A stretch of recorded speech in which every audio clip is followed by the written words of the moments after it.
Hi ಸ್ನೇಹಿತರೆ, ಎಲ್ರಿಗೂ ನಮಸ್ಕಾರ. Welcome back to my YouTube channel Eranna KSP vlogs. ಇದು ಏನಪ್ಪ ಅಂದರೆ ಈ ಒಂದು ನಮ್ಮ ಯೂಟ್ಯೂಬ್ ಚಾನಲ್ ಇದು ಒಂದು 6ನೇ ವಿಡಿಯೋ ಆಗಿದೆ. ಹಿಡಿದು ಏನಪ್ಪ ಅಂದರೆ ನಾವು ಎಕ್ಸಸೈಸು ಕೆಲವೊಂದು ಇಂಪಾರ್ಟೆಂಟ್ ಟಾಪಿಕ್ಗಳನ್ನ ಮಾಡಿದ್ವಿ.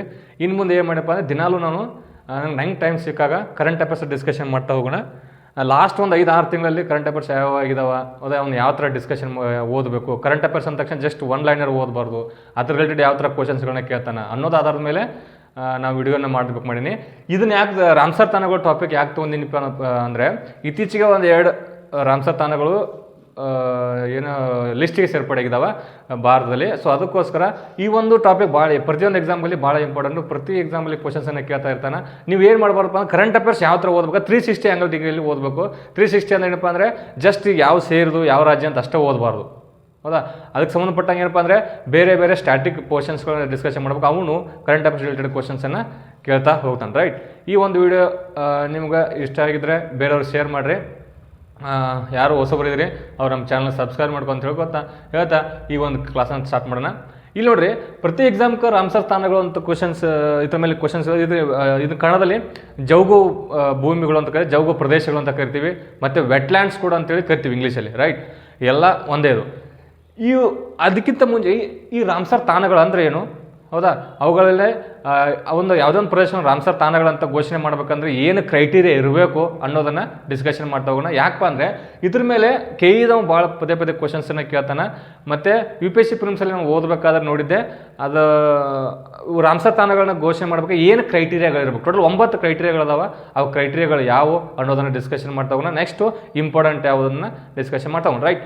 ಈಗ ನೋಡಿರಿ, ಯಾವುದೇ ಒಂದು ಪ್ರದೇಶ ನಾವು ಒಂದು ರಾಮ್ಸರ್ ತಾಣಗಳಂತ ಘೋಷಣೆ ಮಾಡ್ತಾವೆ, ಜೌಗು ಪ್ರದೇಶ ಅಂತ ಘೋಷಣೆ ಮಾಡ್ಬೇಕು, ಕೆಲವೊಂದು ಕಂಡೀಷನ್ಸ್ಗಳದಾವೆ. ಆ ಕಂಡೀಷನ್ಸ್ ಏನಪ್ಪ ಅಂದರೆ ಯಾವುದೋ ಒಂದು ಪ್ರದೇಶ, ಈಗ ಟೇಕ್ ಫಾರ್ ಎಕ್ಸಾಂಪಲ್ ಒಂದು ಪ್ರದೇಶ ನಾವು ಯಾವುದೋ ರಾಮ್ಸರ್ ತಾಣಗಳಂತ ಘೋಷಣೆ ಮಾಡಬೇಕಾಗಿತ್ತಂದರೆ ಇಲ್ಲಿ ಕೆಲವೊಂದಿಷ್ಟು ಕಂಡೀಷನ್ಸ್ಗಳಿರಬೇಕು. ಆ ಕಂಡೀಷನ್ಸ್ಗಳನ್ನು ಅಪ್ಲೈ ಆಗ್ತಿದ್ವು ಅಂದರೆ ಅದನ್ನು ಏನಪ್ಪ ಅಂದರೆ ರಾಮ್ಸರ್ ತಾಣಗಳಂತೇಳಿ ಘೋಷಣೆ ಮಾಡ್ತಾರೆ, ರೈಟ್? ಹಾಗಾದರೆ ಇದನ್ನೇ ಪದೇ ಪದೇ ಕ್ವಶನ್ ಕೇಳ್ತಾ ನೆನಪಿಟ್ಕೋಬೇಕು. ಏನಂದರೆ ಮಿನಿಮಮ್ ಒಂದು ವರ್ಷದಲ್ಲಿ ಆ ಒಂದು ಪ್ರದೇಶದಲ್ಲಿ ಮಿನಿಮಮ್ 7 ಡೇಸ್, ಹೌದಾ? 7 ಡೇಸ್ ಅದು ಏನಪ್ಪ ಅಂದರೆ ನೀರು ಅದು ಹೊಂದಿರಬೇಕು, ಹೌದಾ? ನೀರು ನಿಂತಿರ್ಬೇಕು ಮಿನಿಮಮ್ 7 ಡೇಸ್, ಹೌದಾ? ಒಂದು ವರ್ಷದಲ್ಲಿ ಮಿನಿಮಮ್ 7 ಡೇಸ್ ಏನಾದರೂ ಆ ಒಂದು ಪರಿಸರದಲ್ಲಿ ನೀರು ನಿಲ್ತಾ ಇತ್ತಂದರೆ ಈ ಒಂದು ಕಂಡೀಷನ್ ಆಧಾರ ಮೇಲೆ ಅದನ್ನು ರಾಮ್ಸರ್ ತಾಣ ಅಂತ ಘೋಷಣೆ ಮಾಡಬಹುದು, ಹೌದಾ? ಇದೊಂದು ಕಂಡೀಷನ್. ನೆಕ್ಸ್ಟ್ ಏನಪ್ಪ ಅಂದರೆ ಯಾವುದೇ ಲೋ ಟೈಡ್, ಹೌದಾ? ಲೋ ಟೈಡ್ ಅಂದರೆ ಏನು? ಇದು ಹೈ ಟೈಡು, ಇದು ಲೋ ಟೈಡ್. ಇದಕ್ಕೆ ಹೈ ಟೈಡ್ ಅಂತ ಕರೀತಾರೆ, ಇದಕ್ಕೆ ಲೋ ಟೈಡ್. ಆ ಒಂದು ಪ್ರದೇಶದಲ್ಲಿ ಅಂದರೆ ಆ ಒಂದು ನೀರು ಹೊಂದಿರತಕ್ಕಂಥ ಪ್ರದೇಶದಲ್ಲಿ ಲೋ ಟೈಡ್ ಇದ್ದಾಗ, ಲೋ ಟೈಡಿಂದ ಟೋಟಲ್ 6 ಮೀಟರ್, ಹೌದಾ?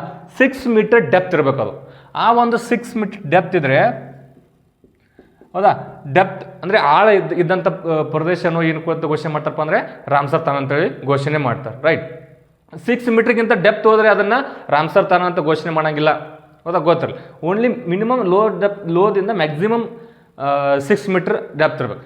ನೆಕ್ಸ್ಟು ಆ ಒಂದು ಪ್ರದೇಶಕ್ಕೆ ಪ್ರತಿ ವರ್ಷ ಮಿನಿಮಮ್ 20,000, ಹೌದಾ? 20,000 ಮೈಗ್ರೇಟ್ರಿ ಬರ್ಡ್ಸ್, ವಲಸೆ ಹಕ್ಕಿಗಳು ಪ್ರತಿ ವರ್ಷ 20,000 ಬಂದಿರಪ್ಪ ಅಂದ್ರೆ ಇದಕ್ಕೆ ವಿಸಿಟ್ ಕೊಟ್ಟು ಹೋಗ್ತಾ ಇರ್ಬೇಕು, ಹೌದಾ? ಅದಕ್ಕೆ ಅಲ್ಲಿ ಬಂದು ಹೋಗ್ತಾ ಇರ್ಬೇಕು. ಅವಕ್ಕೆ ಮೈಗ್ರೇಟರಿ ಬರ್ಡ್ಸ್ ಅಂತ ಕೇಳ್ತಾರೆ. ಹಾಗಾದ್ರೆ ಮೈಗ್ರೇಟರಿ ಬರ್ಡ್ಸ್ ಅಂದ್ರೆ ಒಂದು ಕ್ವಶನ್ ಏನು ನೆನಪಾಯಿತು, ಪ್ರದೇಶದಲ್ಲಿ ಕ್ವಶನ್ ಕೇಳ್ತಾನೆ, ಎನ್ವಿರಾನ್ಮೆಂಟ್ ಬರ್ತಿದ್ದು. ಈ ಮೈಗ್ರೇಟರಿ ಬರ್ಡ್ಸ್ ಸಂಬಂಧಪಟ್ಟ ಒಂದು ಇಂಟರ್ನ್ಯಾಷನಲ್ ಕನ್ವೆನ್ಷನ್ ಅದ. ಸೊ ಅದು ಯಾವ ಕನ್ವೆನ್ಷನ್ ಅಂತೇಳಿ ಕಮೆಂಟ್ ಮಾಡಿ, ರೈಟ್? ನೋಡ್ರಿ, ಒಂದು 7 ಡೇಸ್ ನೀರು ನಿಂತಿರಬೇಕು. ಅದಾದಮೇಲೆ ಮಿನಿಮಮ್ ಅದು 6 ಮೀಟರ್ ಡೆಪ್ತ್ ಇರಬೇಕು. ನೆಕ್ಸ್ಟ್ ಏನಂದ್ರೆ 20,000 ಮೈಗ್ರೇಟರಿ ಬರ್ಡ್ಸ್ ಆ ಒಂದು ಪ್ರದೇಶಕ್ಕೆ ಬಂದು ಹೋಗಿರ್ಬೇಕು, ರೈಟ್? ಅದಾದಮೇಲೆ ನೆಕ್ಸ್ಟು ಈ ಒಂದು ಪ್ರದೇಶ ಮಿನಿಮಮ್ ಏನಪ್ಪ ಅಂದರೆ 1% ಯಾವುದಾದ್ರೂ ಒಂದು ಸ್ಪೀಸಿಸ್, ಹೌದಾ? ಒಂದು ಸ್ಪೀಸಿಸು ಬರ್ಡ್ಸ್, ಹೌದಾ? ಏನಪ್ಪ ಅಂದರೆ ವಾಟರ್ ಬರ್ಡ್ಸ್ಗಳಿಗೆ ಅದೊಂದು ವಾಸಸ್ಥಾನ ಆಗಿರಬೇಕು, ಬರ್ಡ್ಸ್ಗಳಿಗೆ, ಹೌದಾ? ಸ್ಪೀಸಿಸ್ ಬರ್ಡ್ಸ್ 1% ಬರ್ಡ್ಸ್ಗಳಿಗೆ ಅದು ವಾಸಸ್ಥಾನ ಆಗಿ ಕೆಲಸ ಮಾಡಿರ್ಬೇಕು. ಇಲ್ಲ ಅಂದರೆ ಇನ್ನೊಂದೇನಪ್ಪ ಅಂದರೆ 1% ಆಫ್ ದಿ ಎನಿಮಲ್ ಸ್ಪೀಸಸ್ಗಳಿಗೆ ಅದು ವಾಸಸ್ಥಾನಾಗಿ ಕೆಲಸ ಮಾಡ್ತಿರ್ಬೇಕು, ಹೌದಾ? ಎನಿಮಲ್ಸ್ಗಳಿಗೆ 1% ಬರ್ಡ್ಸು, ಹೌದಾ? ಯಾವ್ದಾದ್ರು ಒಂದು ಸ್ಪೀಸಸ್ಗೆ ಅದು ವಾಸಸ್ಥಾನ ಆಗಿರಬೇಕು. ಇಲ್ಲಾಂದ್ರೆ ಏನಪ್ಪ ಅಂದರೆ ಟೋಟಲ್ 1% ಆಫ್ ದಿ ಎನಿಮಲ್ಗೆ ಅದು ವಾಸಸ್ಥಾನಾಗಿ ಕೆಲಸ ಮಾಡಿರ್ಬೇಕು, ಹೌದಾ? ಈ ಒಂದು ಏನಪ್ಪ ಅಂದರೆ ಕಂಡೀಷನ್ಸ್ ಆಧಾರಗಳ ಮೇಲೆ ಅದನ್ನು ನಾವೇನು ಘೋಷಣೆ ಮಾಡ್ಬೋದು ಅಂದರೆ ರಾಮ್ಸರ್ ತಾಣ ಅಂತೇಳಿ ಘೋಷಣೆ ಮಾಡಿ. ಒಂದು 7 days 6 months 6 ಮೀಟರ್ ಏನಪ್ಪ ಅಂದ್ರೆ 20,000 ಮೈಗ್ರೇಟರಿ ಬರ್ಡ್ಸ್ಗಳು ಬಂದು ಹೋಗ್ತಾ ಇರಬೇಕು. ಅದಾದಮೇಲೆ 1% ಆಫ್ ದಿ ಬರ್ಡ್ಸ್ಗಳಿಗೆ ಅದು ವಾಸಸ್ಥಾನಕ್ಕೆ ಕೆಲಸ ಮಾಡಿರಬೇಕು. ಅದೇ ರೀತಿ 1% ಆಫ್ ದಿ ಎನಿಮಲ್ಸ್ಗಳಿಗೆ ವಾಸಸ್ಥಾನಕ್ಕೆ ಕೆಲಸ ಅದು ಏನಾದರೂ ಇದ್ದಿದ್ರೆ ಆ ಒಂದು ಪ್ರದೇಶವನ್ನು ಮೈಗ್ರೇಟರಿ ಬರ್ಡ್ಸ್ ಅಂತೇಳಿ ನಾವು ಘೋಷಣೆ ಮಾಡ್ಬೋದು. ಹೌದಾ, ಘೋಷಣೆ ಮಾಡ್ಬೋದು. ಏನು ರಾಮ್ಸರ್ ತಾಣ ಅಂತೇಳಿ ನಾವು ಅದನ್ನು ಘೋಷಣೆ ಮಾಡ್ಬೋದು. ಈ ಪಾಯಿಂಟ್ಸ್ಗಳನ್ನ ನೆನ್ಬಿಡು. ಇದ್ರ ಮೇಲೇ ನಿಮ್ಮ ಎಕ್ಸಾಮ್ ಕಡೆ ಪದೇ ಪದೇ ಕ್ವಶನ್ಸನ್ನು ಕೇಳ್ತಾ ಇರ್ತಾರೆ. ಹೌದಾ, ಎಷ್ಟು 1000 ಪೀಸ್ ಇರಬೇಕು, ಹೌದಾ, ಎಷ್ಟು % ಏರಿಯಾ ಇರಬೇಕು, ಬರ್ಡ್ಸ್ ಇರಬೇಕು ಅಂತ ಈ ಥರ ಕ್ವಶನ್ಸನ್ನು ಕೇಳ್ತಾ ಇರ್ತಾನೆ. ನಿಮ್ಗೆ ಇದು ಗೊತ್ತಿರ್ಬೇಕು. ನೆಕ್ಸ್ಟು ಈಗ ನೋಡ್ರಿ, ಯಾವುದೋ ಒಂದು ಪ್ರದೇಶವನ್ನು ನಾವು ಏನು ಅಂತ ಘೋಷಣೆ ಮಾಡಿದ್ವಿ, ರಾಮ್ಸರ್ ತಾಣ ಅಂತ ಘೋಷಣೆ ಮಾಡಿದ್ವಿ. ರಾಮ್ಸರ್ ತಾಣ ಅಂತ ಘೋಷಣೆ ಮಾಡಿದ್ವಿ. ಆ ಘೋಷಣೆ ಮಾಡೋ ಉದ್ದೇಶ ಏನು, ಯಾಕೆ ನಾವು ಅದನ್ನ ಘೋಷಣೆ ಮಾಡಬೇಕು, ಅದರಿಂದ ನಮ್ಗೆ ಯೂಸ್ ಏನಪ್ಪ ಅಂದರೆ, ಇಲ್ಲಿ UPSC ಫಿಲಿಮ್ಸನ್ನು ಕ್ವಶನ್ ಕೇಳಿದ ಯಾರು ಗೊತ್ತು, ಕ್ವಶನ್ ಪೇಪರ್ ನೋಡಿದ್ರೆ ಗೊತ್ತಿರುತ್ತೆ. ಇವು ಏನಪ್ಪ ಅಂದರೆ ಇದರಿಂದ ಗ್ರೌಂಡ್ ವಾಟರ್ ಟೇಬಲ್ ಅಂದರೆ ಅಂತರ್ಜಲ ಮಟ್ಟ ಹೆಚ್ಚಾಗತ್ತೆ ಭೂಮಿದು. ಸೊ ಅದಕ್ಕೋಸ್ಕರ ಇವನ್ನ ಘೋಷಣೆ ಮಾಡ್ತಾರೆ. ನೆಕ್ಸ್ಟ್ ಅದೇ ರಕ್ಷಣೆ ಮಾಡ್ತಾರೆ. ಅದೇ ರೀತಿ ಇವು ಗ್ರೌಂಡ್ ವಾಟರ್ ಫಿಲ್ಟರ್ ಅಂದರೆ ನೀರಿನ ಶುದ್ಧೀಕರಣ ಮಾಡೋಕ್ಕೆ ಇವು ಭಾಳ ಸಹಾಯ ಮಾಡ್ತಾರೆ. ಸೊ ಗ್ರೌಂಡ್ ವಾಟರ್ಲಿರ್ತಕ್ಕಂಥ ಅಂತರ್ಜಲ ಮಟ್ಟವನ್ನು ಶುದ್ಧೀಕರಣ ಮಾಡಲಿಕ್ಕೆ ಇವು ಭಾಳ ಸಹಾಯ ಮಾಡ್ತವೆ. ಸೊ ಅದಕ್ಕೋಸ್ಕರ ಇವುಗಳೇನಪ್ಪ ಅಂದರೆ ರಾಮ್ಸರ್ ತಾಣ. ಇದಕ್ಕೆ ಇಲ್ಲೇ ಒಂದು UPSC ಫಿಲಿಮ್ ಕೊಯ್ದ ಈ ಕೆಳಗಿನ ಯಾವ ಒಂದು ಪ್ರದೇಶಗಳನ್ನು ಕಿಡ್ನಿ ಆಫ್ ದಿ ಅರ್ತ್ ಅಂತ ಕರೀತಾರೆ. ಕಿಡ್ನಿ ಆಫ್ ದಿ ಅರ್ತ್ ಅಂತ ಯಾವ್ದು ಕರೀತಾರಪ್ಪ ಅಂದರೆ ಅವು ವೆಟ್ಲ್ಯಾಂಡ್ಸ್. ಯಾಕಂತ ಕರೀತಾರೆ ಅಂದರೆ, ಈಗ ನಮ್ಮ ಬಾಡಿ ಒಳಗೆ ನಮ್ಮ ಕಿಡ್ನಿ ಕೆಲಸ ಏನಪ್ಪ ಅಂದರೆ ರಕ್ತವನ್ನು ಶುದ್ಧೀಕರಣ ಮಾಡೋದು. ಅದೇ ರೀತಿ ಈ ವೆಟ್ಲ್ಯಾಂಡ್ಸ್ಗಳು ಭೂಮಿ ಒಳಗಿರ್ತಕ್ಕಂಥ ಅಂತರ್ಜಲವನ್ನು ಶುದ್ಧೀಕರಣ ಮಾಡೋದ್ರಿಂದ ಇವುಗಳನ್ನ ಕಿಡ್ನಿ ಅಂತ ಕರೀತಾರೆ. ಹೌದಾ, ಅದಕ್ಕೋಸ್ಕರ ಇವು ನೆನಪಿಡುವ. ಕಿಡ್ನಿ ಕೇಳ್ತಾನೆ ಎಕ್ಸಾಮ್, ಈ ಕೇಳಿನ ಯಾವ ಪ್ರದೇಶವನ್ನು ಕಿಡ್ನಿ ಆಫ್ ದಿ ಅರ್ತ್ ಅಂತ ಕರೀತಾರೆ ಅಂದರೆ ಅವು ವೆಟ್ಲ್ಯಾಂಡ್ಸ್ಗಳು, ರಾಮ್ಸರ್ ತಾಣಗಳು, ಹೌದಾ, ಜೌಗು ಪ್ರದೇಶಗಳು ಅಂತ ನೆನಪಿಡುವುದು. ಅದಾದಮೇಲೆ ಇವುಗಳು ಮಾಡೋದ್ರಿಂದ ಸಾಯಿಲ್ ಎರೋಜನ್, ಹೌದಾ, ಸಾಯಿಲ್ ಎರೋಜನ್ ಆಗೋದನ್ನು ತಡೆಗಟ್ತವ. ಅದೇ ರೀತಿ ಎಷ್ಟೋ ಒಂದು ಜಲಚರ ಪ್ರಾಣಿಗಳಿಗೆ, ಹೌದಾ, ವಾಸಸ್ಥಾನ ಹ್ಯಾಬಿಟೈಟ್, ಹೌದಾ, ಹ್ಯಾಬಿಟೈಟ್ ಆಗಿ ಕೆಲಸ ಮಾಡ್ತವೆ. ಹೌದಾ, ವಾಸಸ್ಥಾನ ಆಗಿ ಕೆಲಸ ಮಾಡ್ತವೆ ಜಲಚರ ಪ್ರಾಣಿಗಳಿಗೆ. ಅದೇ ರೀತಿ ಏನಪ್ಪ ಅಂದರೆ ನಮ್ಮದು ಬ್ಲೂ ಎಕನಾಮಿ, ಹೌದಾ, ಬ್ಲೂ ಎಕನಾಮಿಯನ್ನು ಇನ್ಕ್ರೀಸ್ ಮಾಡ್ತವೆ. ಮೀನುಗಳಾಗಿರ್ಬೋದು, ಹೌದಾ, ಹವಳಗಳಾಗಿರ್ಬೋದು, ಇಂಥ ಕೆಲವೊಂದಿಷ್ಟು ಏನಪ್ಪ ಅಂದರೆ ಬ್ಲೂ ಎಕಾನಮಿ ಇದರಿಂದ ನಾವು ಬರೋದ್ರಿಂದ ಇವುಗಳೇನಪ್ಪ ಅಂದರೆ ನಾವು ಕನ್ಸರ್ವೇಷನ್ ಮಾಡಬೇಕು, ರೈಟ್. ಸೊ ಇವನ್ನ ಇಲ್ಲಿ ಏನು ನೆನ್ಬಿಟ್ಟು ಹೋಗಪ್ಪ ಅಂದರೆ, ಅದೇ ರೀತಿ ಇವು ಏನು ಕೆಲಸ ಮಾಡ್ತಾರಪ್ಪ ಅಂದರೆ ಕಾರ್ಬನ್ ಸಿಂಕ್ ಅಂದರೆ ಕಾರ್ಬನ್ ಸಿಂಕ್ ಮತ್ತು ಕಾರ್ಬನ್ ಸೋರ್ಸ್ ಅಂತ ಬರುತ್ತೆ. ಕಾರ್ಬನ್ ಸಿಂಕ್ ಅಂದರೆ ಯಾವ ಭೂಮಿಯಲ್ಲಿ ವಾತಾವರಣದಲ್ಲಿ ಬಿಡುಗಡೆ ಆಗಿರ್ತಕ್ಕಂಥ ಕಾರ್ಬನ್ ಡೈಆಕ್ಸೈಡ್ ಏನಪ್ಪ ಅಂದರೆ ಇವು ಹಿರ್ಕೊಳ್ಳೋದ್ರಿಂದ ಭೂಮಿಯಲ್ಲಿ ಇರ್ತಕ್ಕಂಥ ವಾಯು ಏರ್ ಪೊಲ್ಯೂಷನ್ ಕಡಿಮೆ ಮಾಡ್ತಾವೆ. ಅವಾಗ ಕಾರ್ಬನ್ ಸಿಂಕ್ ಅಂತ. ಯಾವ ಕಾರ್ಬನ್ನ ಹಿರ್ಕೋತಾವೆ ಕಾರ್ಬನ್ ಸಿಂಕ್ ಅಂತಾರೆ, ಯಾವ ಕಾರ್ಬನ್ನ ರಿಲೀಸ್ ಮಾಡ್ತಾವಲ್ಲ ಅವುಗಳೇ ಕಾರ್ಬನ್ ಸೋರ್ಸ್ ಅಂತ ಕರೀತಾರೆ. ಸೊ ಇವುಗಳ ಕಾರ್ಬನ್ ಸಿಂಕ್ ಆಗಿ ಕೆಲಸವನ್ನು ಮಾಡ್ತವೆ, ರೈಟ್. ಇದಕ್ಕೋಸ್ಕರ ಈ ಒಂದು ಬೆನಿಫಿಟ್ ಇರೋದ್ರಿಂದ ಇವುಗಳನ್ನ ಕನ್ಸರ್ವ್ ಮಾಡೋಣ ಅಂತೇಳಿ ಎಲ್ಲರೂ ಏನಪ್ಪ ಅಂದರೆ ಒಂದು ಡಿಸಿಷನ್ ಮಾಡಿಕೊಂಡು ವೆಟ್ಲ್ಯಾಂಡ್ಸ್ಗಳನ್ನು ರಕ್ಷಣೆ ಮಾಡೋದಾದ್ರೆ ಸಂರಕ್ಷಣೆ ಮಾಡಲಿಕ್ಕೆ ಪ್ರಾರಂಭ ಮಾಡ್ತಾರೆ. ಈ ಒಂದು ಪ್ರಾರಂಭ ಮಾಡೋಗೋಸ್ಕರ ಇವನ್ನ ರಕ್ಷಣೆ ಮಾಡೋಗೋಸ್ಕರ ಒಂದು ಇಂಟರ್ನ್ಯಾಷನಲ್ ಟ್ರೀಟಿಯನ್ನು ಮಾಡ್ತಾರೆ. ಪ್ರತಿ ಎಕ್ಸಾಮ್ಗಳಲ್ಲಿ ಪದೇ ಕ್ವಶನ್ ಕೇಳ್ತಾನೆ. ಅದು ಯಾವುದಪ್ಪ ಅಂದರೆ ರಾಮ್ಸರ್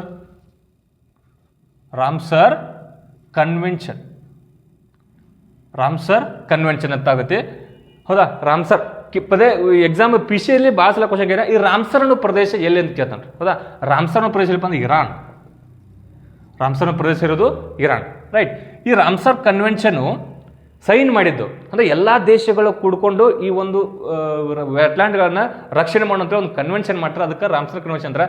ಇದು 2 ಫೆಬ್ರವರಿ 1971 ದಿನದಂದು ಇದನ್ನು ಕನ್ವೆನ್ಷನ್ ಮಾಡ್ತಾರೆ. ಈ ಒಂದು ಕನ್ವೆನ್ಷನ್ ಕ್ವಶನ್ ಕೇಳ್ತಾನೆ, ಸೈನ್ ಹಾಕಿದ್ದು 1971ರಲ್ಲಿ, ಇದು ಜಾರಿಗೆ ಬಂದಿದ್ದು 1975ರಲ್ಲಿ. ಕೇಮ್ ಇಂಟು ಫೋರ್ಸ್ ಯಾವಪ್ಪ ಅಂದರೆ 1975ರಲ್ಲಿ. ಮತ್ತು ನಮ್ಮ ಒಂದು ಭಾರತ ಇಂಡಿಯಾ ಮೆಂಬರ್ಶಿಪ್ ಪಡ್ಕೊಂಡು ಯಾವಾಗಪ್ಪ ಅಂದರೆ 1 ಫೆಬ್ರವರಿ 1982ರಂದು. ಹೌದಾ, ಭಾಳ ಮೊನ್ನೆ KE ಕ್ವಶನ್ ಕೇಳಿದೆ, ಯಾವಾಗ ಮೆಂಬರ್ಶಿಪ್ ಪಡ್ಕೊಂಡಿಪ್ಪ ಇಂಡಿಯಾ ಅಂದರೆ 1982 ಇಂಡಿಯಾ ಮೆಂಬರ್ಶಿಪ್ಪನ್ನು ಪಡ್ಕೊಂಡಿದ್ದು. ಹೌದಾ, ಇಲ್ಲಿ ನೋಡ್ರಿ ಇಲ್ಲಿ ಫೆಬ್ರವರಿ 2 ಐತಲ್ಲ, ಫೆಬ್ರವರಿ ಏನಂತ ಆಚರಣೆ ಮಾಡ್ತಾರಪ್ಪ ಅಂದ್ರೆ ಇದನ್ನು ಪ್ರತಿ ವರ್ಷ ವರ್ಲ್ಡ್ ವೆಟ್ಲ್ಯಾಂಡ್ ಡೇ ಅಂತ ಆಚರಣೆ ಮಾಡ್ತಾರೆ. ವರ್ಲ್ಡ್ ವೆಟ್ಲ್ಯಾಂಡ್ ಡೇ ಅಂತ ಆಚರಣೆ ಮಾಡ್ತಾರೆ. ಹೌದಾ, ಇಲ್ಲಿ ಇದನ್ನು ಫಸ್ಟ್ ಟೈಮ್ ಆಚರಣೆ ಮಾಡೋಕ್ಕೆ ಸ್ಟಾರ್ಟ್ ಮಾಡಿದಾಗಪ್ಪ ಅಂದರೆ 1997ರಿಂದ. ಹೌದಾ, ಇದು ಇಶ್ವಿ ಇಂಪಾರ್ಟೆಂಟ್ ರೀ. ಇವನ್ನ ಏನು ಬರೆಯೋಕೆ ಇವೆಲ್ಲ ಇಶ್ವಿಗಳು ಇಂಪಾರ್ಟೆಂಟ್. ಸುಮ್ಮನೆ ಏನೇನು ನೆನಪಿಟ್ಕೋಬಾರ್ದು. ಕೆಲವೊಂದು ಎಕ್ಸಾಮಲ್ಲಿ ಪದೇ ರಿಪೀಟ್ ಆಗ್ತಿರ್ತಾವಲ್ಲ, ಸೊ ಅವುಗಳನ್ನ ನೆನಪಿಟ್ಕೋಬೇಕು. ಭಾಳ ಇಶ್ವಿಗಳು ಬರ್ತಾವೆ, ಬಟ್ ಇವು ಏನಪ್ಪ ಅಂದರೆ ಭಾಳ ಇಂಪಾರ್ಟೆಂಟ್, ರೈಟ್. 1997ರಲ್ಲಿ ಫಸ್ಟ್ ಟೈಮ್ ಆಚರಣೆ ಮಾಡೋಕ್ಕೆ ಸ್ಟಾರ್ಟ್ ಮಾಡ್ತಾರೆ ವೆಟ್ಲ್ಯಾಂಡ್ ಡೇ ಅಂತ. ಅದೇ ವೆಟ್ಲ್ಯಾಂಡ್ ಡೇ ಅಂತ ಆಚರಣೆ ಮಾಡೋಕ್ಕೆ. ಹಾಗಾದರೆ ಈಗ 2025ರಲ್ಲಿ ಆಚರಣೆ ಮಾಡಿದ ವೆಟ್ಲ್ಯಾಂಡ್ ಡೇ.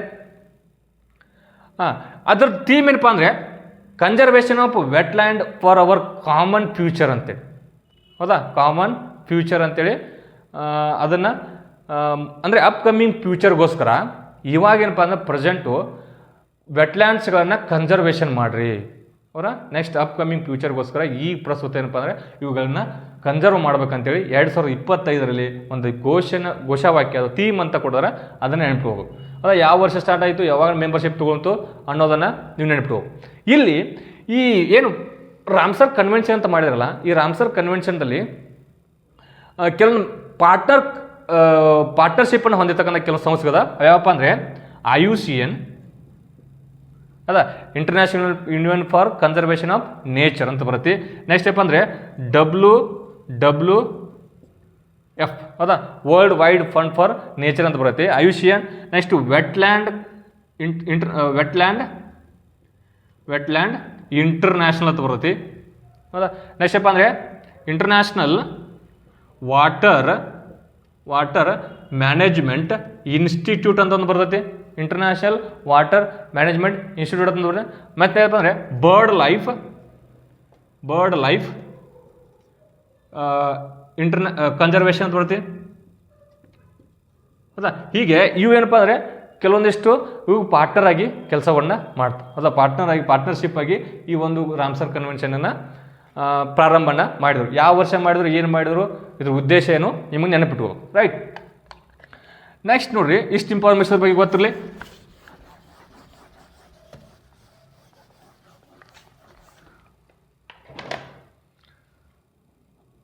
ಈಗ ಹಾಗಾದರೆ ಭಾರತದಲ್ಲಿ ಫಸ್ಟ್ ಪೈಲ, ಹೌದಾ, ರಾಮ್ಸರ್ ತಾಣಗಳನ್ನು ಘೋಷಣೆ ಮಾಡೋಕ್ಕೆ ಪ್ರಾರಂಭ ಮಾಡಿದ್ರಲ್ಲ. ಹಾಗಾದರೆ ಫಸ್ಟ್ ಜಗತ್ತಿನ ಮೊದಲ ರಾಮ್ಸರ್ ತಾಣ ಯಾವುದಪ್ಪ ಅಂದರೆ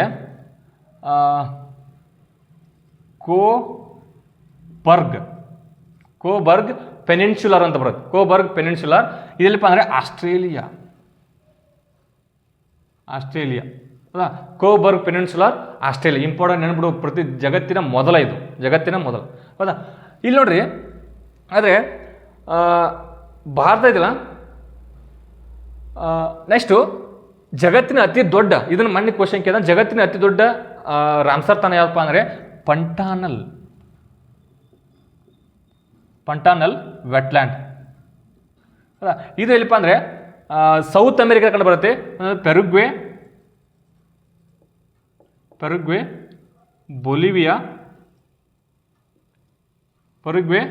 ಬೊಲಿವಿಯಾ, ಇನ್ನೊಂದು ಬ್ರೆಜಿಲ್.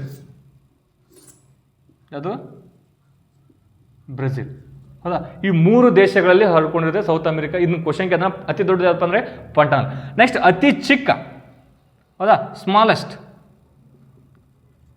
ಯಾವಪ್ಪ ಅಂದರೆ ರೇಣುಕಾ ವೆಟ್ಲ್ಯಾಂಡ್ ಹಿಮಾಚಲ್ ಪ್ರದೇಶ್. ಜಗತ್ತಿನ ಅತಿ ದೊಡ್ಡದು ಯಾವಪ್ಪ ಅಂದರೆ ರೇಣುಕಾ ವೆಟ್ಲ್ಯಾಂಡ್, ಅದೇ ರೀತಿ ಹಿಮಾಚಲ್ ಪ್ರದೇಶ ಒಳಗಡೆ. ಮತ್ತು ಭಾರತದ ಅತಿ ಚಿಕ್ಕ ಯಾವುದಪ್ಪ ಅಂದರೆ ಅದು ಕೂಡ ರೇಣುಕಾ ಹಿಮಾಚಲ್ ಪ್ರದೇಶದಲ್ಲಿ, ಹೌದಾ, ಹಿಮಾಚಲ ಪ್ರದೇಶ. ನೆಕ್ಸ್ಟು ಹಾಗಾದರೆ ನಮ್ಮ ಭಾರತದಲ್ಲಿ ಜಗತ್ತಿನ ಅತಿ ಹೆಚ್ಚು ವೆಟ್ಲ್ಯಾಂಡ್ಸ್ಗಳನ್ನ ಹೊಂದಿರತಕ್ಕಂಥ ದೇಶ ಯಾವುದಪ್ಪ ಅಂದರೆ ಒಂದನೇದು ಅತಿ ಹೆಚ್ಚು ಹೊಂದಿರತಕ್ಕಂಥ UK, United Kingdom. 176 sir, total 176 ಹೊಂದಿದೆ, 176, ರೈಟ್. ನೆಕ್ಸ್ಟ್ ಎರಡನೇದು ಯಾವುದಪ್ಪ ಅಂದರೆ ಮೆಕ್ಸಿಕೋ, ಹೌದಾ. ಒಂದನೇದು ಮೆಕ್ಸಿಕೋ, ಟೋಟಲ್ ಇದೆಷ್ಟು ಏನಪ್ಪ ಅಂದರೆ 144, ಎರಡನೇ ಅತಿ ಹೆಚ್ಚು ಹೊಂದಿರತಕ್ಕಂಥ ದೇಶಗಳು. ನೆಕ್ಸ್ಟು ಈಗ ನಮ್ಮ ಭಾರತದಲ್ಲಿ ಅತಿ ಹೆಚ್ಚು ಇದು ವರ್ಡಲ್ಲಿ ಆಯ್ತು. ನಮ್ಮ ಭಾರತದಲ್ಲಿ ಅತಿ ಹೆಚ್ಚು ಹೊಂದಿರತಕ್ಕಂಥ ರಾಜ್ಯ ಯಾವಪ್ಪ ಅಂದ್ರೆ ಒಂದನೇದು ತಮಿಳ್ನಾಡು. ತಮಿಳ್ನಾಡು ಹೌದಾ. ನೆಕ್ಸ್ಟು ಐ ಥಿಂಕ್ 18 ಏನೋದಾವ ಇಲ್ಲಿ ತಮಿಳ್ನಾಡು. ಎರಡನೇದು ಯಾವಪ್ಪ ಅಂದರೆ ಉತ್ತರ ಪ್ರದೇಶ್, ಇಲ್ಲೊಂದು 10 ಏನೋದಾವ ಹೌದಾ. ತಮಿಳ್ನಾಡು, ಉತ್ತರ ಪ್ರದೇಶ್, ಇದು ನಂಬರ್ ಹೌದಾ. ನಂಬರ್ ಎಷ್ಟು ಅದಾವ ಅನ್ನೋದ್ರ ಮೇಲೆ ಫಸ್ಟ್ ಯಾವ್ದಪ್ಪ ಅಂದರೆ ತಮಿಳ್ನಾಡು. ಕ್ವಶನ್ ಕೇಳ್ತಾನೆ ಹಾಗಾದರೆ ಏರಿಯಾದಲ್ಲಿ ಅತಿ ಹೆಚ್ಚು ಏರಿಯಾ ಹೊಂದಿರತಕ್ಕಂಥ ರಾಜ್ಯ ಯಾವ್ದಪ್ಪ ಅಂದರೆ ಒಂದನೇದು ಗುಜರಾತ್. ಅತಿ ಹೆಚ್ಚು ರಾಜ್ಯ ಹೊಂದಿರತಕ್ಕಂಥ ಗುಜರಾತ್ ಎಷ್ಟು ಅತಿ ಹೆಚ್ಚು ಹೊಂದಿರತಕ್ಕಂಥ ರಾಜ್ಯ ಇದು ಏರಿಯಾ ಅದಲ್ರಿ. ಇದು ನಂಬರು, ಇದು ಅತಿ ಹೆಚ್ಚು ಹೊಂದಿರತಕ್ಕಂಥ ಏರಿಯಾದಲ್ಲಿ ಅತಿ ಹೆಚ್ಚು ಅದು ಗುಜರಾತ್ ರೈಟ್, ನೆನಪಿಟ್ಕೋಬೇಕು. ನೆಕ್ಸ್ಟು ಇಲ್ಲಿ ಮೊನ್ನೆ ಕ್ವಶನ್ಸ್ ಕೇಳಿದ್ದ KE ಏನಪ್ಪ ಅಂದರೆ ನಮ್ಮ ಭಾರತದಲ್ಲಿ ಪ್ರಸ್ತುತ ಎಷ್ಟದಪ್ಪ ಅಂದರೆ 96 ವೆಟ್ಲ್ಯಾಂಡ್ಸ್ ಅದಾವೆ.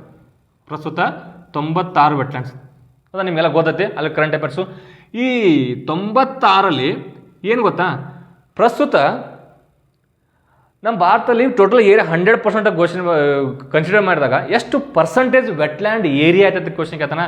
4.63%. ಟೋಟಲ್ 100% ಏರಿಯಾ ಕನ್ಸಿಡರ್ ಮಾಡಿದಾಗ ವೆಟ್ಲ್ಯಾಂಡ್ಸ್ ಎಷ್ಟು ಇದೆ 4.6. ಇದು nearly about 1,52,600 square kilometre. Square kilometre 1,52,600 square. ಇದು ಈ ಎಕ್ಸಾಮ್ ಟೋಟಲ್ 4.62% ಐತಿ. ಹಾಗಾದರೆ ನಮ್ಮ ಕರ್ನಾಟಕ ಟೋಟಲ್ ಎಷ್ಟು ಐತಪ್ಪ ಅಂದರೆ ಇದು ಟೋಟಲ್ 4.1%. ಕರ್ನಾಟಕ ಅಷ್ಟು ಕಾಂಟ್ರಿಬ್ಯೂಟ್ ಮಾಡಿದೆ 4.1%. ಹಾಗಾದ್ರೆ ಕರ್ನಾಟಕದಲ್ಲಿ ಟೋಟಲ್ ಎಷ್ಟು ಅದಪ್ಪ ಅಂದರೆ ಇಲ್ಲಿವರೆಗೂ 4 ಅದಾವೆ. ಟೋಟಲ್ ಎಷ್ಟು 4 ರಾಮ್ಸರ್ ತಾಣಗಳು ಅದಾವೆ ನಮ್ಮಲ್ಲಿ. ಕರ್ನಾಟಕದಲ್ಲಿ ಇರ್ತಕ್ಕಂಥ ರಾಮ್ಸರ್ ತಾಣ ಎಷ್ಟಪ್ಪ ಅಂದರೆ ಟೋಟಲ್ 4. ಅವು ಯಾವ ನೆಕ್ಸ್ಟ್ ಡಿಸ್ಕಷನ್ ಮಾಡ್ತಾ ಹೋಗಿ ರೈಟ್. ಅತಿ ದೊಡ್ಡದು ಹಾಗಾದರೆ ಭಾರತದಲ್ಲಿ ಅತಿ ದೊಡ್ಡ ರಾಮ್ಸರ್ ತಾಣ ಯಾವುದಪ್ಪ ಅಂದರೆ ಸುಂದರ್ಬನ್ಸ್ ನ್ಯಾಷನಲ್ ಪಾರ್ಕ್. ಇದೆಷ್ಟು ವೆಸ್ಟ್ ಬೆಂಗಾಲ್. ಸುಂದರ್ಬನ್ ನ್ಯಾಷನಲ್ ಪಾರ್ಕ್ ವೆಸ್ಟ್ ಬೆಂಗಾಲ್ ಅತಿ ದೊಡ್ಡದು ಇದು ಭಾರತದಲ್ಲಿ. ಅತಿ ಚಿಕ್ಕದ ಭಾರತದಲ್ಲಿ ಅಂತ ಕೇಳಿದ್ರೆ ಅದ್ಯಾವ್ದು ರೇಣುಕಾ. ನೆಕ್ಸ್ಟ್ ಕರ್ನಾಟಕ ಅತಿ ದೊಡ್ಡದು ಯಾವುದು? ಕರ್ನಾಟಕದಲ್ಲಿ ಅತಿ ದೊಡ್ಡ ನ್ಯಾಷನಲ್ ಪಾರ್ಕ್ ಅಂದರೆ ಅಘನಾಶಿನಿ. ಹೌದಾ, ಅಘನಾಶಿನಿ ಇದು ಉತ್ತರ ಕನ್ನಡ ಅತಿ ದೊಡ್ಡದು. ಕರ್ನಾಟಕದಲ್ಲಿ ಅತಿ ದೊಡ್ಡದು ಯಾವಪ್ಪ ಅಂದರೆ ಅಘನಾಶಿನಿ ಉತ್ತರ ಕನ್ನಡದಾಗ ಐತಿ. ಹೌದಾ, ಉತ್ತರ ಕನ್ನಡ ಓದೈತಿ. ಇಷ್ಟು ಇಂಪಾರ್ಟೆಂಟ್ ನಿಮ್ಗೆ ಗೊತ್ತಿರಲಿ. ಅದಾದಮೇಲೆ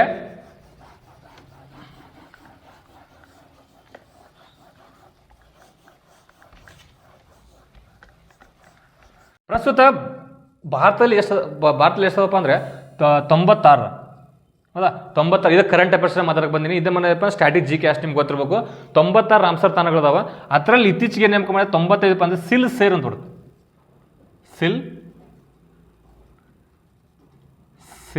ಸಿಲ್ಸೇರ್ ಸರೋವರ ಇದಪ್ಪ ಅಂದರೆ ರಾಜಸ್ಥಾನ್. ಸಿಲ್ಸೇರ್ ಸರೋವರ ರಾಜಸ್ಥಾನ್. ಇಲ್ಲಿ ರಾಜಸ್ಥಾನ ಐತಲ್ಲ, ಇಲ್ಲಿ ಇದ್ರ ಬಗ್ಗೆ ಏನಾದರೂ ನಿಮ್ಗೆ ಜಸ್ಟ್ ಇಷ್ಟ ನೆನ್ಪಿಟ್ಕೋಬಾರ್ದು. ಇದು ಸ್ವಲ್ಪ ಇದ್ರ ಸುತ್ತಮುತ್ತ ಓದಬೇಕು. ಇದು ಸಿಲ್ಸೇರ್ ಸರೋವರ ಆಯ್ತಾ, ಸರೋವರ ಇದು ಯಾವ ಒಂದು ಟೈಗರ್ ರಿಸರ್ವ್ ಅಂದ್ರೆ ಸರಿಸ್ಕಾ ಅಂತ ಒಂದು ಟೈಗರ್ ರಿಸರ್ವ್ ಐತ್ರಿ ಇಲ್ಲಿ. ಹೌದಾ, ಹುಲಿ ಟೈಗರ್ ರಿಸರ್ವ್ ಐತಿ. ಆ ರಿಸರ್ವ್ ಕಂಡು ಬರ್ತಕ್ಕಂಥಪ್ಪ ಅಂದರೆ ಇದು ಕೇಳ್ಬೋದು. ಇತ್ತೀಚೆಗೆ ಘೋಷಣೆ ಆಗಿರ್ತಕ್ಕಂಥ ಸಿಲ್ಸೇರ್ ಅನ್ನೋದು ಒಂದೇನಪ್ಪ ವೆಟ್ಲ್ಯಾಂಡು ಯಾವ ಒಂದು ಟೈಗರ್ ರಿಸರ್ವ್ ಐತಿ ಕ್ವಶನ್ ಕೇಳು 4 ಆಪ್ಷನ್ ಕೊಡ್ಬೋದು. ಅದಪ್ಪ ಸರಿಸ್ಕಾ. ನೆಕ್ಸ್ಟ್ ಇದು ಒಂದು ಯಾವುದೋ ಸರೋವರ ಯಾವ ನದಿಯಿಂದ ಹುಟ್ಟುವಂಥದ್ದು ಕ್ವಶನ್ ಕೇಳ್ಬೋದು. ಅದು ಯಾವಪ್ಪ ಅಂದ್ರೆ ರೂಪರೇಣಿ ಅಂತೇಳಿ ಒಂದು ನದಿ. ಇದು ರೂಪರೇಣಿ ನದಿ. ಈ ನದಿಯಿಂದ ಏನಪ್ಪ ಅಂದ್ರೆ ಇದು ಸಿಲ್ಸೇರ್ ಅಂತ ಒಂದು ಸರೋವರ ಐತಿ. ಇದು ಇತ್ತೀಚೆಗೆ ಬಂದು ಘೋಷಣೆ ಮಾಡಿ. ನೆಕ್ಸ್ಟ್ 96 ಅಂದರೆ ಕೋಪ್ರಾ ಸರೋವರ ಬರುತ್ತೆ. ಅದು ಕೋಪ್ರಾ. ಇಲ್ಲಪ್ಪ ಅಂದ್ರೆ ಛತ್ತೀಸ್ಗಢ. ಯಾವ ರಾಜ್ಯ? ಛತ್ತೀಸ್ಗಢ ಐತಿ. ಇಲ್ಲಿ ಇದ್ರ ಬಗ್ಗೆ ಓದಿದರೆ ಇದು ಯಾವ ಒಂದು ನದಿಯ ಹಿನ್ನೀರಿನಲ್ಲಿ ಕಂಡು ಬರ್ತದೆ ಅಂತ ಕೇಳ್ತಾರೆ. ನದಿ ಯಾವ ನದಿಯ ಪಕ್ಕದಲ್ಲಿ ಅಥವಾ ಯಾವ ನದಿ ಹಿನ್ನೀರಲ್ಲಿ ಕಂಡು ಬರ್ತದೆ, ಜಲಾನಯನ ಪ್ರದೇಶದಲ್ಲಿ ಕಂಡು ಬರ್ತಪ್ಪ ಅಂದರೆ ಇದು ಮಹಾನದಿ. ಹೌದಾ, ಮಹಾನದಿ. ಇದು ಕರೆಂಟ್ ಅಫೇರ್ಸ್ ಇತ್ತೀಚೆಗೆ ಇವುಗಳನ್ನ ಘೋಷಣೆ ಮಾಡ್ಯಾರ. ಅದೇ ಇಲ್ಲಿ ನೋಡ್ರಿ, ನಮ್ಮ ಕರ್ನಾಟಕ ಸ್ವಲ್ಪ ಮಾತಾಡೋದಾದ್ರೆ ಕರ್ನಾಟಕ ಟುಡೇ ಎಷ್ಟು ಅಂತ ಹೇಳಿದ್ರೆ ಆಲ್ರೆಡಿ 4 ಅದಾವ ಅಂತ ಹೇಳಿದೆ. ಅವು ಯಾವಪ್ಪ ಅಂದರೆ ಒಂದೇದು ರಂಗನತಿಟ್ಟು. ರಂಗನತಿಟ್ಟು. ರಂಗನತಿಟ್ಟು ಇದೆಲ್ಲಪ್ಪ ಅಂದರೆ ಶ್ರೀರಂಗಪಟ್ಟಣ. ಶ್ರೀರಂಗಪಟ್ಟಣ ಮಂಡ್ಯ. ಶ್ರೀರಂಗಪಟ್ಟಣ ಮಂಡ್ಯ. ಎರಡನೇದು ಅಘನಾಶಿನಿ. ಉತ್ತರ ಕನ್ನಡ. ಉತ್ತರ ಕನ್ನಡ. ನೆಕ್ಸ್ಟ್ ಮೂರನೇದು ಮಾಗಡಿ. ಏನಪ್ಪ ಅಂದರೆ ಗದಗ್. ನೆಕ್ಸ್ಟ್ ನಾಲ್ಕನೇದು ಮಾಗಡಿ ಗದಗ. ಅಂಕಸಮುದ್ರ.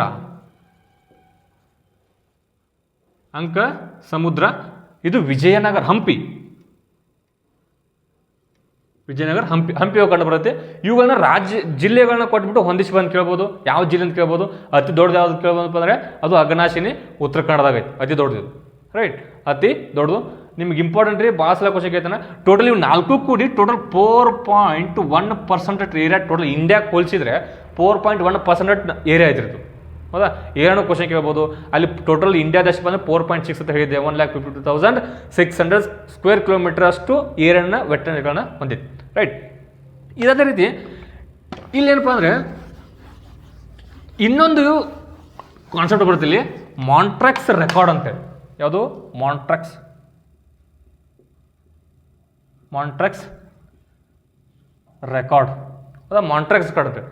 ಅದೇ ಮಾಂಟ್ರಾಕ್ಸ್ ಅಂದ್ರೆ ಏನಿಲ್ಲ, ಯಾವ ಒಂದು ರಾಮ್ಸರ್ ತಾಣಗಳು ನಶಿಸಿ ಹೊಂಟವಲ್ಲ, ಜನರಿಂದ ಹಾಳಾಗಕತ್ತಾವಲ್ಲ, ನಶಿಸಿ ಹೊಂಟವಲ್ಲ, ಅಂಥವುಗಳನ್ನ ಈ ಮಾಂಟ್ರಾಕ್ಸ್ ರೆಕಾರ್ಡ್ಗಳು ಸೇರ್ಪಡೆ ಮಾಡಿ ಅವಕ್ಕೆ ಸ್ಪೆಷಲ್ ಆಗಿ ಏನಪ್ಪ ಅಂದರೆ ಅವುಗಳನ್ನ ಕನ್ಸರ್ವೇಷನ್ ಮಾಡುವಂಥ ಒಂದು ಕಾನ್ಸೆಪ್ಟ್ ಇದು. ಇದರಲ್ಲಿ ಭಾರತದಲ್ಲಿ ಏನಪ್ಪ ಅಂದರೆ ಇದರಲ್ಲಿ ಸೇರಿಸಿರ್ತಕ್ಕಂಥ ಮೊದಲ ಯಾವಪ್ಪ ಅಂದರೆ ಚಿಲ್ಕಾ ಸರೋವರ್ ಒಡಿಸ್ಸಾ. ಚಿಲ್ಕಾ ಸರೋವರ ಆದರೆ ಒಡಿಸ್ಸಾದಾಗ ಸೇರ್ಪಡೆ ಮಾಡಿದ, ಒಡಿಸ್ಸಾ, ರೈಟ್. ಬಟ್ ಈಗ ಇದೇನಪ್ಪ ಪ್ರಸ್ತುತ ಇವಾಗ ಇಲ್ಲಿದು ಇದನ್ನು ತೆಗೆದುಹಾಕಿದ್ದಾರೆ. ಅಂದರೆ ಅದನ್ನು ಅಭಿವೃದ್ಧಿಪಡಿಸಿ ಅದನ್ನು ರಕ್ಷಣೆ ಮಾಡಿ ಆಮೇಲೆ ಅದು ಇಂಪ್ರೂವ್ಮೆಂಟ್ ಆದ ತಕ್ಷಣ ಅದನ್ನೇನಪ್ಪ ಅಂದರೆ ಆ ಒಂದು ಲಿಸ್ಟಲ್ಲಿ ಹೊರಗಡೆ ಆಗ್ತಾರೆ. ಅದು ಸ್ಪೆಷಲ್ ಆಗಿ ಅದಕ್ಕೊಂದು ಏನಪ್ಪ ಅಂದರೆ ಟ್ರೀಟ್ಮೆಂಟ್ ಕೊಡೋಗೋಸ್ಕರ ಈ ಒಂದು ಮಾಂಟ್ರಾಕ್ಸ್ ಅಂತ ತೊಗೊಂಡ್ರು. ಆದರೆ ಪ್ರಸ್ತುತ ಇದರಲ್ಲಿ ಭಾರತ 2 ಅದಾವ್ರಿ. ಯಾವಪ್ಪ ಅಂದರೆ ಒಂದೇದು ಯಾವಪ್ಪ ಅಂದರೆ ಲೋಕ್ಟಾಕ್ ಸರೋವರ. ಇದು ಮಣಿಪುರ್. ಎರಡನೇದಪ್ಪ ಅಂದರೆ ಕ್ಯೋಲಾಡಿಯೋ ಯಾಶಪ್ಪ. ಎಲ್ಲಿದಪ್ಪ ಅಂದರೆ ಇದು ರಾಜಸ್ಥಾನ್ ಅಥವಾ ಗಾನಾ ಅಂತ ಕೂಡ ಕರೀತಾರೆ ಇದನ್ನು. ಗಾನಾ, ಕ್ಯೋಲಾಡಿಯೋ, ಪಕ್ಷಿಧಾಮ ಅಂತ ಕರೀತಾರೆ. ಎಲ್ಲಿಪ್ಪ ಅಂದರೆ ರಾಜಸ್ಥಾನ್. ಪ್ರಸ್ತುತ ಮಾಂಟ್ರಾಕ್ಸ್ ರೆಕಾರ್ಡಲ್ಲಿ ಇರ್ತಕ್ಕಂಥ ಯಾವಪ್ಪ ಅಂದರೆ ಈ ಒಂದು 2 ಗೊತ್ತಿಲ್ಲ, ಲೋಕ್ಟಾಕ್ ಮತ್ತು ಈ ಕ್ಯೋಲಾಡಿಯೋ. ನೆಕ್ಸ್ಟ್ ಈ ಒಂದು ರಾಮ್ಸರ್ ತಾಣಗಳನ್ನ ಈ ರಾಮ್ಸರ್ ಕನ್ವೆನ್ಷನ್ ಯಾವ್ದು ಅಂಡರಪ್ಪ ಅಂದರೆ ಯುನೆಸ್ಕೋ. ಹೌದಾ? ಯುನೆಸ್ಕೋ ಅಂಡರ್ ಕೆಲಸ ಮಾಡ್ತೇವೆ. ಯುನೆಸ್ಕೋ ಈಗ ನೋಡ್ರಿ ನೀವು ಯುನೆಸ್ಕೋ ತಾಣಗಳು ಅಂತ ಬರ್ತಾವೆ. ಹೌದಾ? ಯುನೆಸ್ಕೋ ತಾಣಗಳು ಕೂಡ ಇದಕ್ಕೆ ಸಂಬಂಧಪಟ್ಟಂಗೆ ಮತ್ತೆ ಬಯೋಸ್ಪಿಯರ್ ರಿಸರ್ವ್ಸ್ಗಳು ಬರ್ತಾವೆ. ಮ್ಯಾನ್ ಆ್ಯಂಡ್ ಬಯೋಸ್ಪಿಯರ್ ರಿಸರ್ವ್ಸ್ಗಳು. ಆ ರಿಸರ್ವ್ಸ್ಗಳನ್ನು ಘೋಷಣೆ ಮಾಡುವಂಥದ್ದು ಯಾವಪ್ಪ ಅಂದರೆ ಈ ಯುನೆಸ್ಕೋ ಅಂತ ಬರುತ್ತೆ, ರೈಟ್. ಇತ್ತೀಚೆಗೆ ಮೊನ್ನೆ ಏನು ಮಾಡ್ಯಾರಂದರೆ ಒಂದು ನ್ಯಾಷನಲ್ ವೆಟ್ಲ್ಯಾಂಡ್ ಪಾಲಿಸಿ 2017. ಈ ಪಾಲಿಸಿ ಯಾವಾಗ ಬಂದ ಎಕ್ಸಾಮ್ ಕ್ವಶನ್ ಕೇಳ್ತಾನೆ 2017 ಜಾರಿಗೆ ಬಂದ. ಹೌದಾ? 2000 ಅಂದರೆ ಇವುಗಳನ್ನ ತಂದಿರೋ ಉದ್ದೇಶ ಅಂದರೆ ಮೊದಲು ಇವನ ರಕ್ಷಣೆ ಅಥವಾ ಮ್ಯಾನೇಜ್ಮೆಂಟ್ ಮಾಡುವಂಥ ಯಾರ ಕಡೆ ಇತ್ತಪ್ಪ ಅಂದರೆ ಕೇಂದ್ರ ಸರ್ಕಾರದಲ್ಲಿತ್ತು. ಈ ಒಂದು 2017 ಈ ಕಡೆ ಏನಪ್ಪ ಅಂದರೆ ಇವುಗಳನ್ನೆಲ್ಲ ರಕ್ಷಣೆ ಮಾಡೋದು, ಇತರಕ್ಕೆ ಸಂಬಂಧಪಟ್ಟಂಗೆಲ್ಲ ನೋಡ್ಕೊಳ್ಳುವಂಥ ಅಧಿಕಾರ ಯಾರಿಗೆ ಕೊಟ್ಟರಪ್ಪ ಅಂದರೆ ರಾಜ್ಯ ಸರ್ಕಾರಕ್ಕೆ ಘೋಷಣೆ ಮಾಡಿ. ಹೌದಾ? ರಾಜ್ಯ ಸರ್ಕಾರಕ್ಕೆ ಕೊಟ್ಟದಾರೆ, ರೈಟ್. ನೆಕ್ಸ್ಟ್ ಆದಮೇಲೆ ಮೊದಲು ನ್ಯಾಷನಲ್ ವೆಟ್ಲ್ಯಾಂಡ್ ಅಥಾರಿಟಿ ಅಂದಿತ್ತು. ಈಗೇನು ಮಾಡಪ್ಪ ಅಂದರೆ ನ್ಯಾಷನಲ್ ವೆಟ್ಲ್ಯಾಂಡ್ ಮ್ಯಾನೇಜ್ಮೆಂಟ್ ಕಮಿಟಿ ಅಂತ ಮಾಡಿದರು. ನ್ಯಾಷನಲ್ ವೆಟ್ಲ್ಯಾಂಡ್ ಮ್ಯಾನೇಜ್ಮೆಂಟ್ ಕಮಿಟಿ ಅಂತ ಮಾಡಿದರು. ಆ ಕಮಿಟಿಗೆ ಏನಪ್ಪ ಅಂದರೆ ಇವುಗಳನ್ನ ರಕ್ಷಣೆ ಮಾಡುವಂಥ ಅಧಿಕಾರ ಕೊಟ್ಟರು. ಮೊದಲೇನು ನ್ಯಾಷನಲ್ ವೆಟ್ಲ್ಯಾಂಡ್ ಅಥಾರಿಟಿ ಇತ್ತಲ್ಲ, ಅದಕ್ಕೇನಪ್ಪ ಜಸ್ಟ್ ಅದು ಹೇಳ್ತಕ್ಕಂಥ ರೆಕಮೆಂಡೇಷನ್ಸ್ಗಳು ಬೈಂಡಿಂಗ್ ಆಗಿದ್ವಿ. ಹೌದಾ? ಅವುಗಳನ್ನ ಕಂಪಲ್ಸರಿ ನಾವು ಫಾಲೋ ಮಾಡಬೇಕಾಗಿತ್ತು. ಬಟ್ ಇವಾಗ ಏನು ಮಾಡ್ಯಾರಪ್ಪ ಅಂದರೆ ಈ ನ್ಯಾಷನಲ್ ವೆಟ್ಲ್ಯಾಂಡ್ ಮ್ಯಾನೇಜ್ಮೆಂಟ್ ಕಮಿಟಿನ ಇದೆಯಲ್ಲ, ಈ ಕಮಿಟಿ ಏನು ರೆಕಮೆಂಡೇಷನ್ ಕೊಡುತ್ತಲ್ಲ, ಆ ಒಂದು ರೆಕಮೆಂಡೇಷನ್ಗಳು ಜಸ್ಟ್ ಅಡ್ವೈಸರ್ ಇವು. ಹೌದಾ? ಅವು ಬೈಂಡಿಂಗ್ ಅಲ್ಲ. ನಾವು ಫಾಲೋ ಮಾಡ್ಬೋದು, ಮಾಡದೇನೂ ಇರಬಹುದು. ಹೌದಾ? ಇವಕ್ಕೆ ಸಂಬಂಧಪಟ್ಟಂಗೆ ಏನಪ್ಪ ಅಂದರೆ ಇವುಗಳನ್ನ ಮೊದಲು ಘೋಷಣೆ ಮಾಡೋದು ಕೇಂದ್ರ ಸರ್ಕಾರ ಇತ್ತು. ಈಗೇನೋ ಪ್ರಸ್ತುತ ರಾಜ್ಯ ಸರ್ಕಾರದಲ್ಲಿ ಇರ್ತದೆ ಅಂತೇಳಿ ನಾನು ಅದನ್ನು ಓದಿದಾಗ ನನಗೆ ಗೊತ್ತಾಗಿರೋದು. ಇದಕ್ಕೆ ಏನಪ್ಪ ಅಂದರೆ ವೆಟ್ಲ್ಯಾಂಡ್ ಪಾಲಿಸಿ ಯಾವತ್ತು 2017 ಜಾರಿಗೆ ಬಂತು, ರೈಟ್. ಟೇಕ್ ಫಾರ್ ಎಕ್ಸಾಂಪಲ್ ಹೇಳೋದಾದರೆ ಅಲ್ಲಪ್ಪ ಅಂದರೆ ಸೋಮ್ ಮೊರಾರಿ ಲೇಕ್ ಅಂತ ಬರುತ್ತೆ ಇಲ್ಲಿ ಜಮ್ಮು ಕಾಶ್ಮೀರದಾಗ ಬರ್ತೈತಿ, ಹೌದಾ. ನೆಕ್ಸ್ಟು ದಾಲ್ ಸರೋವರ್ ಅಂತ ಬರ್ತೈತಿ, ಅದು ಕೂಡ ಜಮ್ಮು ಕಾಶ್ಮೀರಲ್ಲಿ ಬರ್ತೈತಿ, ಜೀಲಂ ನದಿಯಿಂದ ಆಗೈತಿ. ಹೊಕ್ಕೇರ ಅಂತ ಬರ್ತೈತಿ, ಹೌದಾ, ಅದು ಇತ್ತೀಚೆಗೆ ಅದನ್ನು ಘೋಷಣೆ ಮಾಡ್ಯಾರ. ನೆಕ್ಸ್ಟು ಯಾವುದು ವೆಂಬನಾಡು ಲೇಕು, ಹೌದಾ, ಕೊಲ್ಲೇರು ಲೇಕು, ಚಿಲ್ಕಾ ಲೇಕು, ನೆಕ್ಸ್ಟ್ ಅದಾದಮೇಲೆ ಯಾವುದು ಸುಂದರ್ ಬನ್ಸು, ಕಿಯೋಲಾಡಿಯೋ, ಹೀಗೆ ಹಲವಾರು ಏನಪ್ಪ ಟೋಟಲ್ ಇಲ್ಲಿವರೆಗೂ 96 ರಾಮ್ಸರ್ ತಾಣಗಳನ್ನ ಘೋಷಣೆ ಮಾಡಿದ್ದಾರೆ. ಇಷ್ಟು ಇನ್ಫಾರ್ಮೇಷನ್ ನೀವು ಕರೆಂಟ್ ಅಫೇರ್ಸ್ ಓದೋದು ಯಾವ ಥರ ಇರುತ್ತೆ ಅಂದರೆ, ಜಸ್ಟ್ ಕರೆಂಟ್ ಅಫೇರ್ಸ್ ಇವು ಎರಡು ಯಾವುವು ಸಿಲ್ಸೇರು ಮತ್ತು ಕೋಪ್ರಾ ಎರಡು ನೆನಪಿಟ್ಟುಕೊಂಡು ಯಾವ ರಾಜ್ಯ ಅಂತ ಹೋದರೆ ಆ ಥರ ಕ್ವಶನ್ಸ್ಗಳು ಬರೋಂಗಿಲ್ಲ. ಕರೆಂಟ್ ಅಫೇರ್ಸ್ ಓದೋದು ಯಾವ ಥರಪ್ಪ ಅಂದರೆ, ನೀವು ಯಾವುದು ನ್ಯೂಸಲ್ಲಿ ಇರ್ತೈತಲ್ಲ, ಯಾವುದು ಬಂದಿರ್ತಲ್ಲ ಅದಕ್ಕೆ ಸ್ಟ್ಯಾಟಿಕನ್ನು ಓದ್ಕೊಳ್ಬೇಕು, ಹೌದಾ. ಇನ್ನು ಇನ್ನೂವರೆಗೆ ಏನಪ್ಪ ಅಂದರೆ ಎಲ್ಲ ಕ್ವಶನ್ಸ್ ಪೇಪರ್ನ ರೆಫರ್ ಮಾಡಿಕೊಂಡು ಅವುಗಳನ್ನ ನಿಮ್ಗೆ ಸ್ಟ್ಯಾಟಿಕನ್ನು ಹೇಳೋಕ್ಕೆ ಪ್ರಯತ್ನ ಮಾಡಿದ್ದೀನಿ, ರೈಟ್. ಇಷ್ಟೆಲ್ಲ ಯಾವ ಬೇಸಿಸ್ ಮೇಲೆ ಹೇಳ್ತೀವಪ್ಪ ಅಂದರೆ, ನೀನು ಕೇಳ್ಬೋದು ಕ್ವಶನ್ ಕಮೆಂಟ್ ಆಗಿಟ್ಟಿಲ್ಲ ಹೇಳತ್ತಿಲ್ಲಪ್ಪ ನೀ ಕ್ವಶನ್ ಕೇಳ್ತಾನ ಮಾಡ್ತಾನ ಅಂತೇಳಿ ಯಾವ ಬೇಸಿಸ್ ಮೇಲೆ ಹೇಳ್ತಿದ್ದಿ, ನೀ ಏನು ಕಿತ್ತ ದಬಾಕಿದ್ದೆ ಅಂತ ಹೇಳೋಕೆ ಕೇಳ್ಬೋದು. ಸೊ ನಾವು ಒಂದು ಹೇಳಿದೆ 2-3 ಎಕ್ಸಾಮ್, ಒಂದು 2 ಪೊಲೀಸ್ ಕಾನ್ಸ್ಟೇಬಲು, ಒಂದು KS ಪ್ಲಿಮ್ಸ್ 2025 ಕ್ಲಿಯರ್ ಮಾಡಿ ಮೇನ್ಸನ್ನು ಬರ್ತೀವಿ.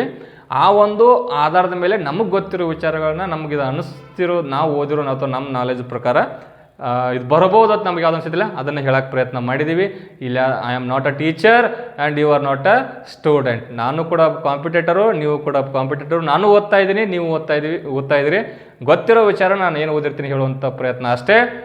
ಏನಾದರೂ ಮಿಸ್ಟೇಕ್ಗಳಾದರೆ ಕಮೆಂಟನ್ನು ಮಾಡಿರಿ, ಮಿಸ್ಟೇಕ್ಗಳಾಗೋದು ಸಹಜ ಅಂತ ಹೇಳ್ತಾ ಈ ಒಂದು ವಿಡಿಯೋನ ಇಲ್ಲಿಗೆ ಮುಗಿಸ್ತಾ ಇದ್ದೀನಿ.